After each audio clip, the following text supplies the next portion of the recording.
Les clubs turcs ont pété un plomb cet été. Pas tous les clubs turcs, toujours les mêmes. Galatasaray et Fenerbahçe.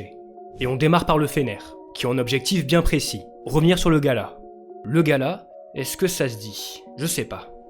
Car c'est quand même la 4ème saison où ils terminent 2ème. Et ça me fait penser à un club ça, en première ligue. Ils ont fait un gros mercato, avec des joueurs de très haut niveau, avec du Ederson, Skriniar, Alvarez, Asensio et Aktürkoğlu. Bon après la plupart ils sont loin de leur meilleur niveau, mais ils peuvent se relancer. Ils sont pas non plus en fin de carrière. Et j'ai aussi vu de très beaux coups, avec Semedo en fin de contrat et John Duran en prêt. Comme ça tu prends moins de risques. Et on a deux recrues moins connues, mais qui sont vachement intéressantes, Archie Brown et Néné, qui sont peut-être les meilleurs recrues. Et quand tu vois l'effectif, il y avait la qualité. En tout cas, il y a eu du progrès. Et ils ont aussi un nouveau coach, Domenico Tedesco, qui pour moi est une fraude. Il a juste un nom stylé. En fait, il s'appellerait Dominique Tedesque, il serait pas ici.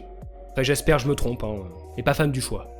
Et enfin le mastodonte, Galatasaray, car ils sont sur 3 titres de champion à la suite.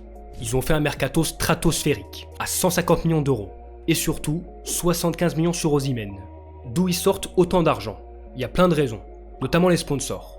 Et l'État, qui aurait un rôle très important, hyper important, d'après ce que j'ai lu. Et on a un joueur qui fait beaucoup de bruit en Turquie, mais pas trop chez nous, Gabriel Sara. Et on a aussi Icardi, que j'estime beaucoup. Pourquoi investir autant d'argent? Et ben pour performer en Coupe d'Europe.